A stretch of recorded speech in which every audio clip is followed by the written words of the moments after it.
नमस्कार सभी को, स्वागत है आप सभी लोगों का मेरा इस YouTube चैनल पे। आज हम लोग शुरू करने वाले हैं SN2 reaction.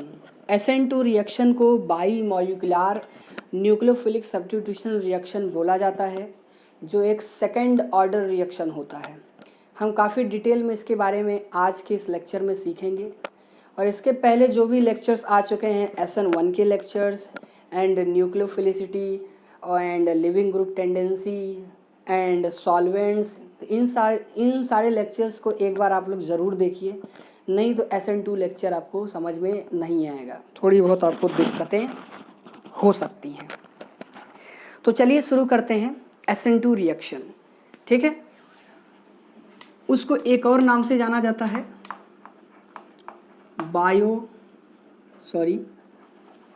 By molecular nucleophilic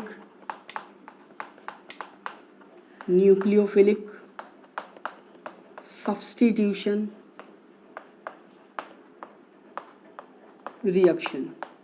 ठीक है, शॉर्टकट में क्या बोलते हैं इसको, SN2 रिएक्शन। तो एक एग्जाम्पल से शुरू करते हैं, बड़े ध्यान से देखना। ठीक है, एग्जाम्पल के तौर पे ले लेता हूँ एक अल्काइल हैलाइड, ये हो गया कार्बन, यहाँ पे जोड़ देता हूँ ट्रीटियम, यहाँ जोड़ देता हूँ हाइड्रोजन और यहाँ जोड़ देता हूँ ड्यूटेरियम और यहाँ अटैच कर दिया हेलोजन। तो ये क्या बन गया, अल्काइल हैलाइड। इसका रिएक्शन मैं कराऊंगा एक न्यूक्लियोफाइल से। किससे, न्यूक्लियोफाइल से।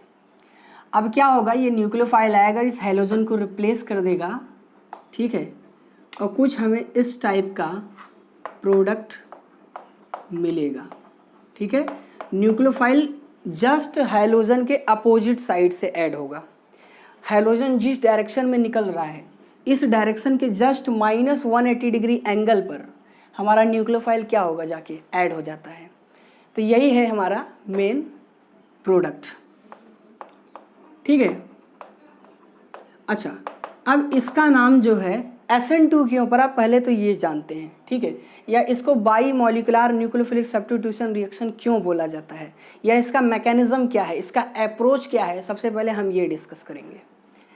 मैकेनिज्म में क्या होता है बच्चे, मैकेनिज्म में क्या होता है कि इसमें न्यूक्लियोफाइल को भड़काया जाता है। जी हाँ, आपने सही सुना, न्यूक्लियोफाइल को गुस्सा दिलाया जाता है। अब गुस्से में क्या करेगा, अब आप खुद देखिए, ये है कार्बन, इस पे चार्ज है, ये T है, ये H, ये D है, और यहाँ क्या है, हेलोजन। हेलोजन की इलेक्ट्रोनेगेटिविटी ज़्यादा होती है, तो हेलोजन पे कौन सी चार्ज डेवलप हो जाएगी, पार्शियल नेगेटिव, और यहाँ पे चार्ज डेवलप हो जाती है पार्शियल पॉजिटिव। अब मौका आता है न्यूक्लियोफाइल का। न्यूक्लियोफाइल इतना ज़्यादा गुस्से में है कि उसको स्टेबलाइज होने के लिए बस किसी कैटायन की ज़रूरत है या किसी इलेक्ट्रोफिलिक पोजीशन की ज़रूरत है। तो जब मैंने इस न्यूक्लियोफाइल से पूछा कि आपको न्यूट्रलाइज होने के लिए किस जगह पर अटैक करने की डिमांड है, तो उसने बोला इस कार्बन पर। तो अब हमारे पास दो ऑप्शन आता है कि ये न्यूक्लियोफाइल कहाँ से अटैक करेगा, इस कार्बन के फ्रंट साइड से जहाँ पे हेलोजन अटैच है, या इस कार्बन के बैक साइड से अटैक करेगा। तो बस यहाँ पे वही कहानी शुरू हो जाती है जो बाहुबली वाली कहानी थी।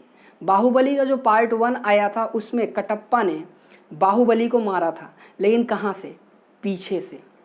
छुरा जो उसने चाकू या तलवार जो भी था उसके पास छोटा वाला, उसने कहाँ से मारा था, पीछे साइड से। तो बस यहाँ पे ये जो है कटप्पा है, और यहाँ पे ये बिहेव कर रहा है बाहुबली। कटप्पा बाहुबली पे क्या करेगा, अटैक, लेकिन पीछे साइड से। इधर आया न्यूक्लियोफाइल और ये पीछे साइड से कर दिया अटैक। जैसे ही अटैक किया, हेलोजन जो है अपना घर बार छोड़ के क्या होगा, भाग जाएगा। और जब भागेगा तो कुछ ये सिचुएशन दिखेगा बच्चों, कुछ ये सिचुएशन कि ये है कार्बन, यहाँ ट्रीटियम, यहाँ पे बच्चों हाइड्रोजन, यहाँ पे बच्चों क्या, ड्यूटेरियम जुड़े हुए हैं। यहाँ से हल्का हल्का हमारा X पार्शियल नेगेटिव चार्ज क्या होता दिखाई देगा, निकलता हुआ दिखाई देगा। यहाँ पे फ्रंट साइड से, बैक साइड से न्यूक्लियोफाइल जुड़ता हुआ दिखाई देगा। तो कुछ इस टाइप का बच्चों क्या बनेगा, इसे बोला जाता है बच्चों ट्रांजिशन स्टेट। एक्सट्रीमली अनस्टेबल, ये बिल्कुल भी स्टेबल नहीं होता। You can not isolate this transition state from reaction mixture.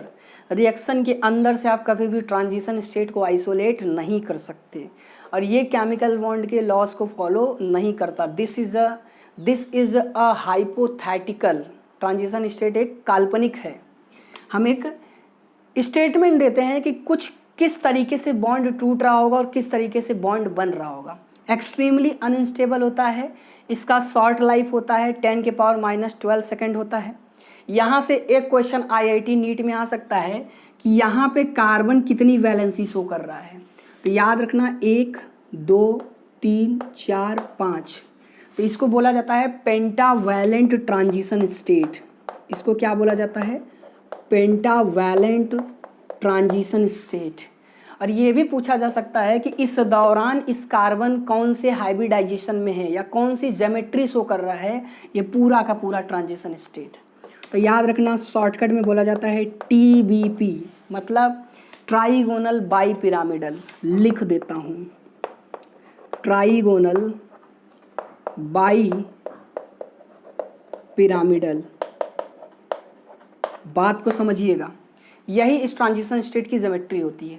उसके बाद क्या होगा, मैं यहाँ से यहाँ नीचे जा रहा हूँ, हैलोजन घर बार छोड़ के भाग जाएगा और न्यूक्लियोफाइल पीछे से जुड़ जाएगा। और प्यारे बच्चों, हमें यह प्रोडक्ट मिल जाएगा H&D, और यहाँ से ये न्यूक्लियोफाइल जुड़ गया और ये X माइनस क्या हो गया, बाहर। ठीक है। आप लोगों ने जैसे कि कभी तूफान चल रहा हो, मौसम ख़राब हो, बारिश का मौसम हो, तूफान चल रहा हो और आप लोग छाता लगा के जा रहे हो, कभी ऐसा हुआ कि तूफान जिस डायरेक्शन में चल रहा हो और छाता आप उसके अपोजिट डायरेक्शन में लगा के चल रहे हो, क्या होता है? हवा का झोंका आता है और छाते की क्या कर देता है, पीछे की ओर घुमा देता है। पूरे छाते का जो प्रोजेक्शन रहेगा, अम्ब्रेला का जो प्रोजेक्शन रहेगा, वो कहाँ घूम जाएगा, बैकवर्ड डायरेक्शन में, उस तरफ घूम जाता है। तो इसी के कारण यहाँ पे क्या होता है बच्चे, जब ये न्यूक्लियोफाइल पीछे साइड से अटैक करता है तो पूरा का पूरा मॉलिक्यूल क्या हो जाता है, इन्वर्ट हो जाता है। पूरा का पूरा मॉलिक्यूल क्या हो जाता है, फ्लिप हो जाता है। इससे जाहिर सी बात है, जब कटप्पा ने बाहुबली को मारा था, उस सीन को जरा सा याद करो। जब ऐसे कटप्पा ने पीछे से वार किया था तो बाहुबली कैसे झुका था, पीछे की ओर। मतलब आप समझ रहे हैं, ऐसा नहीं है जिस डायरेक्शन में अटैक किया तो जैसे ही सीधा खड़ा है, पीछे से अटैक किया, क्या हो गया, इस तरफ झुक गया। तो यहाँ पे भी क्या होता है, सेम। जब ये न्यूक्लियोफाइल यहाँ से अटैक करेगा पीछे साइड से, तो किधर झुकेगा, मतलब पीछे की ओर नहीं। यहाँ पे अभी क्या है कि ये जो हैलोजन है तो इस तरफ झुकाव है, इस तरफ झुकाव हो जाएगा जब न्यूक्लियोफाइल क्या करेगा, पीछे साइड से अटैक करेगा। तो इसी के कारण इसको बोला जाता है बच्चों, आपको किताबों में लिखा मिलेगा, this is known as umbrella inversion. इसको क्या बोला जाता है, umbrella inversion. It is also known as Walden inversion. कहीं कहीं ऐसा भी मिलेगा कि इसको क्या बोला जाता है, वाल्डन इन्वर्जन। और ये जो पूरा का पूरा मैकेनिज्म है, इसे कौन सा मैकेनिज्म बोला जाता है, SN2। ठीक है। या यहाँ पे क्या हो जाएगा, फ्लिप ओवर हो जाएगा, फ्लिप कर जाएगा। पूरा का पूरा मॉलिक्यूल का जो प्रोजेक्शन है, जो इस तरफ था, वो क्या हो जाएगा, घूम के पीछे की ओर डायरेक्शन में चला जाएगा, जैसे अम्ब्रेला घूम जाता है। ठीक है। अब मेरी बात को आप ध्यान से समझिएगा, इसको SN2 क्यों बोला जाता है, या इसको by molecular nucleophilic substitution reaction क्यों बोला जाता है, इस बात को समझते हैं। यहाँ पे मान लीजिए एक एल्काइल हैलाइड है, और एक एल्काइल हैलाइड को प्रोडक्ट में अगर हमें कन्वर्ट करना है तो उसके लिए सिंगल न्यूक्लियोफाइल की क्या होगी, जरूरत होगी। मतलब एक न्यूक्लियोफाइल एक एल्काइल हैलाइड पे अटैक करके प्रोडक्ट बना सकता है। दूसरा न्यूक्लियोफाइल आएगा तो दूसरे रिएक्टेंट पे अटैक करेगा, मतलब दूसरे एल्काइल हैलाइड पे।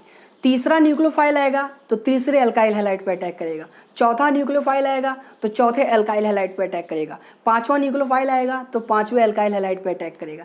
तो कहीं ना कहीं rate of reaction alkyl halide के कंसंट्रेशन के साथ साथ न्यूक्लियोफाइल के भी कंसंट्रेशन पे डिपेंड करता है, क्योंकि अगर हमें प्रोडक्ट का कंसंट्रेशन बढ़ाना है, हम चाहते हैं कि हमारा प्रोडक्ट बहुत ज़्यादा बने, तो इसके लिए हमें किस बात पे ध्यान देना पड़ेगा कि एल्काइल हैलाइड तो ज़्यादा होना ही चाहिए, साथ में न्यूक्लियोफाइल भी होना चाहिए, क्योंकि एक एल्काइल हैलाइड पर एक न्यूक्लियोफाइल की हमें ज़रूरत है।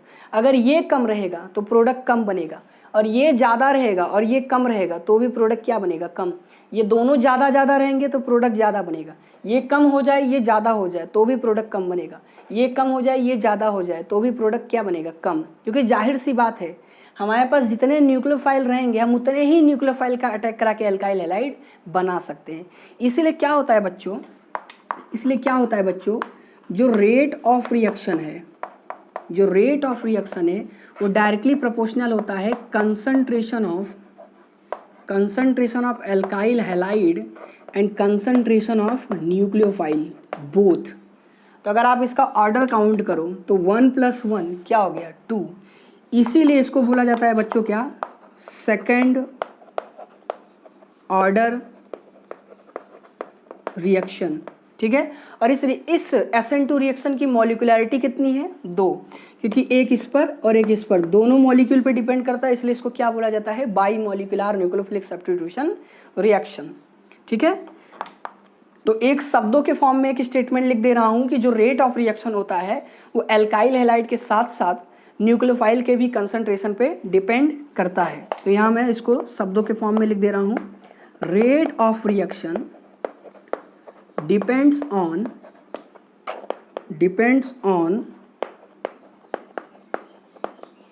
concentration of alkyl halide and